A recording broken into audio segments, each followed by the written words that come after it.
Hi friends, అందరికీ కనుమ పండుగ శుభాకాంక్షలు ఫ్రెండ్స్. ఈ వీడియో మీకు నచ్చినట్లయితే ఒక లైక్ చేయండి ఫ్రెండ్స్. ఈరోజు భాగంలో అయితే మన కృష్ణ గారి ఫ్యామిలీ సంక్రాంతి పండుగ సెలబ్రేషన్లో మునిగిపోయారు ఫ్రెండ్స్. అందరూ ఎంతో సంతోషంగా సంక్రాంతి పండుగ జరుపుకుంటూ ఉన్నారు. దంపతులందరూ కలిసి ఆ కృష్ణునికి నీటిని సమర్పించి నమస్కారం చేసుకుంటూ ఉన్నారు ఫ్రెండ్స్. అలా చేసుకుంటూ ఉంటూ సూర్యుడికి హారతి ఇమ్మని చెప్పంగానే మన కృష్ణ గారు వచ్చి సూర్యునికి హారతి ఇస్తారు ఫ్రెండ్స్. సూర్యుడికి ఇచ్చిన హారతిని అందరికీ తను ఇచ్చి తను కూడా తీసుకుందామని ముకుంద చేతికి ఇచ్చేసరికి ముకుంద చేతిలో నుంచి తను హారతి తీసుకుందాం అనుకునేసరికి హారతి ఆరిపోతూ ఉంటుంది ఫ్రెండ్స్. ఆ విషయాన్ని చూసి ఇంటి సభ్యులందరూ దిగ్భ్రాంతులు అవుతారు ఫ్రెండ్స్. అందరూ ఎంతో సంతోషంగా ఉండాలని జరుపుకుంటున్న ఈ పూజా విధానంలో ఇలా ఎందుకు అయ్యింది, అసలు ఆ హారతి ఎందుకు అలా ఆరిపోయింది కృష్ణ తీసుకునే సమయానికి అని అందరికీ అర్థం కాక అందరూ ఆశ్చర్యంగా చూస్తున్నారు ఫ్రెండ్స్. ముకుంద అయితే తననేమైనా అంటారేమోననేసి ముకుంద నా వల్లే ఈ తప్పు జరిగింది, దీనికి ఏదైనా పరిహారం ఉంటే చెప్పండి, నేను చెప్పరాని తప్పు చేశాను, ఎవరు చేయని తప్పు నేను చేశాను అని అంటూ ఉంటారు ఫ్రెండ్స్. పంతులు గారైతే ఏం కంగారు పడకండమ్మా, అలా ఏం అవ్వదు, ఇంటి పెద్ద గోమాతను పూజిస్తే అంతా సర్దుకుంటుంది అమ్మ అని సర్ది చెప్తూ ఉంటారు. కృష్ణ కూడా చాలా కంగారు పడిపోతూ ఉంటుంది. ఎందుకు అలా అయ్యింది, నేను తీసుకునే సమయంలోనే హారతి ఎందుకు అలా ఆరిపోయింది అని అందరూ ముకుంద మీద అనుమానిస్తారు ఫ్రెండ్స్. ముకుంద వల్లే అలా జరిగింది అని అందరూ అనుకుంటూ ఉంటారు ఫ్రెండ్స్. కానీ అది ఏదో కావాలని అయితే చేసింది కాదు, అది యాదృచ్ఛికంగా జరిగింది అని అందరూ అనుకునేలా ముకుంద చేస్తుంది ఫ్రెండ్స్. ఆ సీన్ చూసి పెద్దమ్మ గారు కూడా దిగ్భ్రాంతి అవుతారు ఫ్రెండ్స్. దీంట్లో ముకుంద హస్తం ఏమైనా ఉందా అనే విషయం అర్థం కాక ఈలోపు పంతులు గారు ఇలా ఎందుకు జరిగింది పంతులు, దీనికి ఏమైనా పరిహారం ఉందా చేసుకోవడానికి అని. ఏం కాదమ్మా, మీరు ఈ 3 రోజులు గోమాతను పూజించండి అని పంతులు గారు చెప్తారు. ఈలోపు ముకుంద కూడా బాగా ఎంత పెద్ద పరిహారమైన ఎంత కష్టమైన పూజ అయినా సరే నేను చేస్తాను పంతులు గారు, నాకు కూడా ఆ పరిహారం ఏంటో చెప్పండి, తప్పు చేసింది నేనే కదని ముకుంద ఏడుపు మొహం పెట్టేస్తూ ఏడుస్తూ అంటూ ఉంటుంది ఫ్రెండ్స్. కృష్ణ అయితే ఇదేదో క్యాజువల్గా జరిగింది, దానికి నువ్వెందుకు బాధపడుతున్నావు ముకుంద అని మన కృష్ణ గారు సమర్థిస్తూ ఉంటారు ఫ్రెండ్స్. కానీ పండుగ సందర్భంలో ఇలా జరిగినందుకు అందరం బాధపడుతున్నాం అని అందరూ అనుకుంటూ ఉంటారు ఫ్రెండ్స్. కృష్ణ మాత్రం ఎంతో బాధ ఉన్నా సరే పైకి మాత్రం ఏమీ లేనట్టుగా ముకుందని ఓదారుస్తూ ఉంటుంది ఫ్రెండ్స్. అందరూ కలిసి సరే అయ్యిందేదో అయింది, టాపిక్ని వదిలేయండి అని మన మధు గారు అనడంతో అందరికీ ఆకలిస్తుంది, అందరూ వెళ్ళి భోజనం చేద్దాం అని టాపిక్ని డైవర్ట్ చేస్తారు ఫ్రెండ్స్. ఇక అందరూ కలిసి డైనింగ్ టేబుల్ మీద కూర్చొని భోజనం చేయడానికి రెడీ అవుతుంటారు ఫ్రెండ్స్. మన రేవతి గారు అన్నింటినీ సిద్ధం చేస్తారు. ఇంకా రేవతి గారు అయితే ఇంటి పెద్దతో అక్క చాలా భయం వేస్తుంది అక్క, దీనికి ఏమైనా పరిహారం చేస్తాం, పరిహారం చేస్తేనే మంచిది అక్క, ఇలా ఎందుకు అయింది నాకు చాలా భయంగా ఉంది. రేవతి నువ్వు భయపడకు, మనకి తెలియనప్పుడు అయితే మనం ఏదైనా చేస్తాం, ఇప్పుడు మనం అందరం ఉన్నాం కదా కాపాడడానికి, మనం అందరం ఉన్నాం కదా రక్షించడానికి, నువ్వు భయపడి మనకు తెలియకుండా అయితే ఏమీ జరగదు కదా, గోమాతను పూజించమని పంతులు గారు చెప్పారు కదా అదే చేద్దాం అని పెద్దమ్మ గారు అంటూ ఉంటారు ఫ్రెండ్స్. సరే అక్క నీ ఇష్టం, నీ ఉన్నావు అనే ధైర్యంతోనే నేను ఇవన్నీ చేస్తున్నాను అని మన రేవతి గారు అంటూ ఉంటారు ఫ్రెండ్స్. ఈలోపు మన కృష్ణ గారు అయితే కంగారు పడుతూ ఉంటారు, ఎందుకు అలా జరిగింది. ఇంటి సభ్యులందరూ భోజనం చేయడానికి వస్తూ ఉంటారు ఫ్రెండ్స్. ఈలోపు మురారి గారు కూడా వస్తారు. మురారి గారిని అయితే పంచి సరిగ్గా కట్టుకున్నామని కృష్ణ ఊడిపోకుండా కట్టింది కానీ అంటారు. ఈలోపు కృష్ణ గారు అయితే మురారి గారు అలా చెప్పాలా, మీరు నేనే కట్టుకున్నాను చెప్పొచ్చు కదా, అందరూ నా పరువు పోయేలా చేశారు అని అంటూ ఉంటారు ఫ్రెండ్స్. ఇక ఇంటి సభ్యులందరూ కలిసి హ్యాపీగా భోజనం చేస్తూ ఉంటారు ఫ్రెండ్స్. ఎంతైనా అబద్ధాలు చెప్పడం నాకు రాదు కదా అని వాళ్ళ అమ్మగారు అంటూ ఉంటుంది ఫ్రెండ్స్. అబద్ధాలు చెప్పకుండా ఉండటం వల్లే నువ్వు ఇలా ఉన్నావు కృష్ణ అని మధు గారు అంటారు ఉంటారు ఫ్రెండ్స్. అంటే ముకుంద అబద్ధాలు చెప్పి తన జీవితాన్ని ఇంతవరకు తెచ్చిందని మధు గారి ఇన్నర్ మీనింగ్ ఫ్రెండ్స్. పెద్దమ్మ కూడా దాన్ని సపోర్ట్ చేస్తుంది. మధు అన్న దాంట్లో తప్పేముంది, తను కరెక్ట్గానే చెప్పాడు. కృష్ణ ఎంత జెన్యూన్గా ఉండబట్టే తన కాపురంలో ఎటువంటి కలహాలు లేకుండా ఇప్పటివరకు చివరి వరకు ఈ ఇంట్లో ఉండగలిగింది అని అందరూ సమర్థించారు ఫ్రెండ్స్. ముకుంద చేసిన పనులకి తను చాలా పశ్చాత్తాపడుతున్నగా అందరి ముందు యాక్ట్ చేసిన ఫ్రెండ్స్. ఈలోపు ఇంకా మన మురారి గారు అయితే పెద్దమ్మ గారి ఫోన్ తీసుకోవడానికి పైకి వెళ్తుండే కృష్ణ ఊడిపోతున్న పంచుని చూసి చాలా చెడిపోతూ ఉంటుంది ఫ్రెండ్స్. నేను మంచిగానే కట్టే కదా అయినా ఊడిపోతుంది పంచ. మురారి గారు చూసుకోవటం లేదు, ఎలా ఎలా అనుకుంటూ ఉంటారు ఫ్రెండ్స్. ఫోన్ తెచ్చి ఇచ్చి మురారి గారిని ఒక సీట్లో కూర్చోబెట్టేసి అన్నీ వడ్డిస్తూ ఉంటారు ఫ్రెండ్స్. మీరు ఎక్కడికి కదలకండి మురారి సార్, ఇప్పుడు మీరు కదిలితే కనుక మీ పంచ ఊడిపోతుంది అని ఒక వార్నింగ్ ఇస్తుంది ఫ్రెండ్స్.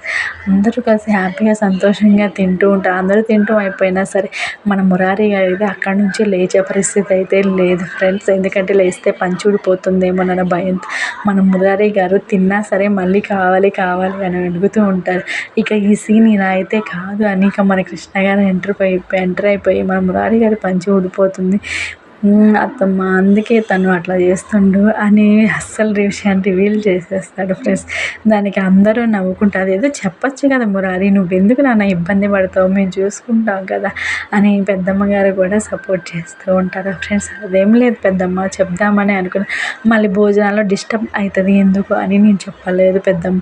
ఓకే పెద్దమ్మ, నేను మంచిగా సర్చ్ చేసుకుని నేను వస్తాను, అందరం కలిసి వెళ్ళి కైట్స్ ఎగరేద్దాం అని అంటూ ఉంటారు ఫ్రెండ్స్. సరే అని ఇక అక్కడ ఉన్న భోజనాలు అందరూ కుటుంబ సభ్యులు హ్యాపీగా ఫినిష్ చేసేసి కైట్స్ ఎగరేయడానికి వస్తూ ఉంటారు ఫ్రెండ్స్.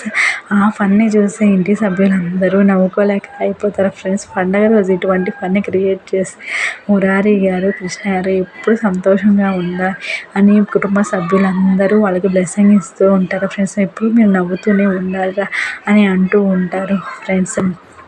కుటుంబ సభ్యులందరూ కలిసి ఈ కైట్స్ ఎగరేయడానికి డాబా మీదకి వెళ్తూ ఉంటారు ఫ్రెండ్స్. అక్కడికి వెళ్ళి కైట్స్ని ఎగరేస్తూ ఉంటారు. అలా ఎగరేస్తూ ఉండగా మన మురారి గారు కృష్ణ గారు పక్కనే ఉండి కైట్స్ అన్నిటినీ ఎగరేస్తారు ఫ్రెండ్స్. నేను చిన్నప్పుడైతే ఎన్ని కైట్స్ని ఎగరేసానో తెలుసా సార్ అని మురారి గారితో చెప్తూ ఉంటారు ఫ్రెండ్స్. నేనే మాంజని స్వయంగా తయారు చేసి సంక్రాంతి పండుగ వస్తుందంటే అందరి పిల్లలకి పంచిపెట్టేదాన్ని. మనం కాశ్మీర్ నుంచి కన్యాకుమారి వరకు మన టూర్ అయిపోయాక మనం కలిసి ఒకసారి ఊరికి వెళ్దాము, ఊరికి వెళ్ళి అక్కడ మనం కైట్స్ ఎగరేద్దాం అని చెప్తూ ఉంటారు ఫ్రెండ్స్. చెప్తూ ఉండగా ఇదంతా కృష్ణ మురారి గారితో చెప్పబోయి మర్చిపోయి వాళ్ళ పెద్దత్తయ్య గారితో చెప్పేస్తూ ఉంటుంది. పెద్దత్తయ్య నువ్వా చూసుకోలేదు పెద్దత్తయ్య, సారీ నేను మురారి గారు అనుకున్నాను అంటే ఏదో పిచ్చివాగుడు అంతా వాగేశాను పెద్దత్తయ్య క్షమించు అని అంటూ ఉంటారు ఫ్రెండ్స్.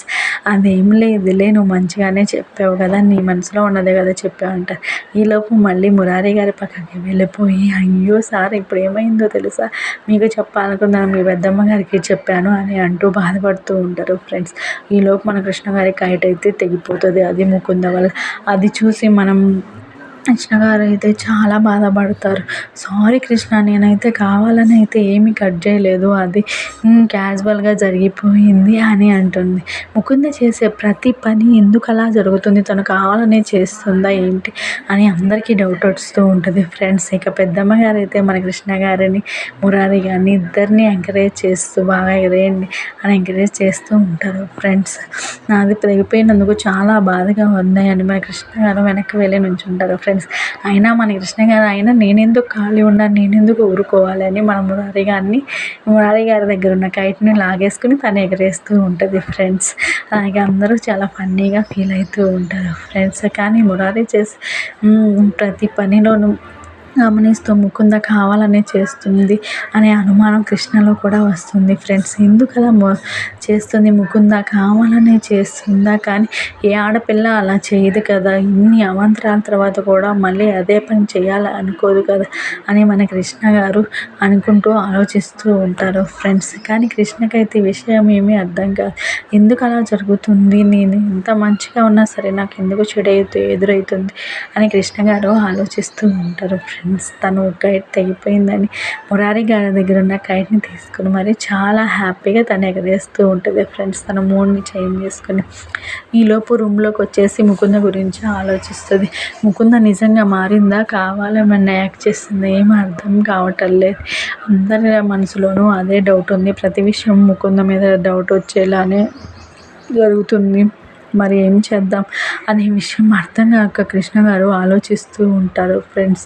ఈలోపు మన మురారి గారు వచ్చేసి కృష్ణని ఇక్కడ ఏం చేస్తున్నావు ఒక్కదానివి అని అడుగుతూ ఉంటారు ఫ్రెండ్స్. ఏం లేదు సార్, ఏసీపీ సార్ కూర్చొని ఆలోచిస్తున్నాను జస్ట్ అని అంటూ ఉంటారు ఫ్రెండ్స్. మీరు ఎక్కడి నుంచి వస్తున్నారు? కింద నుంచి వస్తున్నా. అవునా, సరే కృష్ణ, నేను కొన్ని క్వశ్చన్లు అడుగుతాను, వాటి సమాధానం చెప్పండి సార్ అడుగుతాను అని మన కృష్ణ గారు అంటూ ఉంటారు ఫ్రెండ్స్. సరే మరి ఇప్పుడు ఒక గేమ్ ఆడాలంటే మనం ముందు ఏం చేస్తాము అంటే దానికి ప్రిపరేషన్స్ జరుగుతాయి కదా, దానికి ప్రిపరేషన్ చేస్తాం. అలాగే ఎలక్షన్స్ వచ్చే ముందు ఏం చేస్తారు, ప్రచారం చేస్తారు. అలాగే మనం శోభనానికి ముహూర్తం పెడతాం కదా, అది ముహూర్తం పెట్టే ముందు మనం ఒకసారి ట్రయల్ చేద్దామా శోభన ఎలా ఉంటుందా అని జోక్ చేస్తూ ఉంటారు ఫ్రెండ్స్. అలాంటిది ఏమీ వద్దు, ఇప్పుడు ఏమీ వద్దు అని మన కృష్ణ గారు అంటూ ఉంటారు ఫ్రెండ్స్. నిజంగా అలాంటిది చేస్తేనే కదా మనం రేపు జరగబోయే దానికి చాలా సంతోషంగా చేయగలం అని మన కృష్ణ గారు ముకుంద గారికి చెప్తూ ఉంటారు ఫ్రెండ్స్. అది విని కృష్ణ అయితే చాలా సిగ్గుపడుతూ ఉంటుంది ఫ్రెండ్స్. చాలా సిగ్గుతో మన కృష్ణ గారు బుగ్గలన్నీ ఎర్రగా అయిపోతూ ఉంటాయి ఫ్రెండ్స్. ఇక ఆ విషయం అదేమీ వద్దు మురారి గారు, పెద్దత్తయ్యకి మాట ఇచ్చాం కదా, మరి పెద్దత్తయ్య గారు ఫీల్ అవుతారు, దా ముహూర్తం పెట్టాకి మనం అలాంటిది ఏదన్నా చేద్దాం, అప్పటి వరకు ఏమీ వద్దు అంట. ఈలోపు ఏమన్నా జరిగితే ఎవరు గ్యారంటీ, అవ్వాల్సింది ఏదో అయిపోతే ఒక పని అయిపోతుంది, భవిష్యత్తులో ఏం జరుగుతుందో తెలియదు కదా అని అంటూ ఉంటారు ఫ్రెండ్స్. అంటూ ఇంకా ఏం జరగదు, ఏమవుతుంది, ఏమన్నా అయితే చూసుకోవడానికి మనం ఉన్నాం కదా అని అంటూ ఉంటారు ఫ్రెండ్స్. ఇక అందరూ హ్యాపీగా ఉన్నారు కదా, ఏం జరగదు, ఎటు నుంచి ఏమి వచ్చినా సరే నేను అన్నిటినీ ఆపి మీ దగ్గరికి వస్తాను అని మన కృష్ణ గారు మాటిస్తారు ఫ్రెండ్స్. ప్రతిదాన్ని నేను ఎదుర్కొంటాను అని కృష్ణ గారు చాలా భరోసా ఇచ్చి నా మురారి గారిని రూమ్ నుంచి బయటకు పంపిస్తారు ఫ్రెండ్స్. సరే ఈరోజు వరకు అయితే ఆగుతాను, రేపైతే నన్ను ఎవరో ఆపలేరు కదా అని మురారి చెప్పేసి అక్కడి నుంచి వెళ్ళిపోతూ ఉంటాడు ఫ్రెండ్స్. అందరూ హ్యాపీగా సంతోషంగా ఉన్న ఈ సందర్భంలో ఇట్లా ఎందుకు జరిగింది అని మురారి గారికి కూడా డౌట్ వస్తుంది. ముకుంద మీద కూడా ఏమైనా ప్లాన్స్ వేస్తుందని మురారి గారి మనసులో కూడా ఉంది ఫ్రెండ్స్.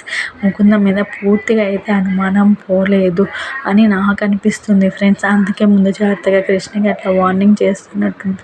మన ఇద్దరం ఒకటైతే ఇక మన మధ్య బంధం గట్టిగా అయిపోతుంది, మనం ఎవరిని విడదీయలేరు అనే ఒక సలహాతో ఇద్దరిని కలిసి ఉందాం అని ఆ మాట అన్నారని నేను అనుకుంటున్నాను ఫ్రెండ్స్. మీకేమనిపిస్తుందో నాకు కమెంట్స్ రూపం తెలియజేయండి ఫ్రెండ్స్. ఈలోపు మార్నింగ్ అయిపోద్ది.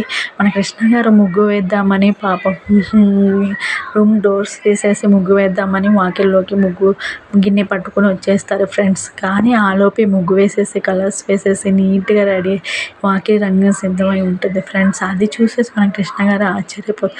ఈరోజు నేనే కదా ముగ్గు వేసేది, ఈలోపు ఎవరు నాకంటే ముందే లేచి ముగ్గులు వేసేసారు అనే విషయం అర్థమయ్యాక మన కృష్ణ గారు ఆశ్చర్యపోతూ ఉంటారు ఫ్రెండ్స్. ఈలోపు హాల్లోకి వచ్చేసి నందిని వాళ్ళని అడుగుతూ ఉంటారు ఫ్రెండ్స్. ముగ్గు ఆల్రెడీ వేసి ఉంది, ఎవరు వేశారు అని అంటూ ఉంటారు ఫ్రెండ్స్. ఏమో నాకు తెలియదు, నేను చూడలేదే, వేసిందా, నువ్వే కదా వేసేది, ఎవరు వేశారు, మరి చిన్నమ్మ ఏమన్నా వేసిందేమో అని అంటూ ఉంటారు ఫ్రెండ్స్. మేమైతే చూడలేదు, ఎవరు వేశారు అని ఉంటారు ఫ్రెండ్స్. ఈలోపు మధు గారు కూడా వచ్చేస్తారు. నువ్వే కదా రోజు ముగ్గేసేది, అయినా ఎవరు వేశారో అర్థం కావట్లేదు అని అంటూ ఉంటారు. చిన్నమ్మ ఏమన్నా వేసిందేమో అని అందరూ అనుమానిస్తూ ఉంటారు ఫ్రెండ్స్. వాళ్ళు చిన్నత్తయ్య వేసింది అనుకుని ఈలోపు ఆ చిన్నత్తయ్య కాఫీలు తీసుకుని నందినికి గౌతమ్కి ఇద్దరికి ఇవ్వడానికి వస్తుంది ఫ్రెండ్స్. ఏంటి ఏదో సమస్య అని అంటున్నారు, పొద్దున్నే ఏమైంది ఏంటి అని అంటే మన కృష్ణకే ఒక సమస్య, అదే ముగ్గు సమస్య. రోజు ముగ్గు వేసేది కృష్ణే కదా, ఈరోజు కృష్ణ కంటే ముందు ఎవరో ముగ్గు వేసేసారంట అమ్మ, అదే సమస్య. ఓ దానికోసమా, ఎవరు వేశారో నాకు తెలియదు, కొంపదీసి మీరే వేశారా ఏంటి? నేనైతే వేయలేదమ్మా, మరి ఎవరు వేశారు అంటారు. ఇక దాంతో కృష్ణకి అర్థం కాదు, ఎవరు వేసి ఉంటారు ముగ్గు, మరి చిన్నత్తయ్య కూడా వేయలేదు అంటున్నారు, మరి ఎవరు వేశారు?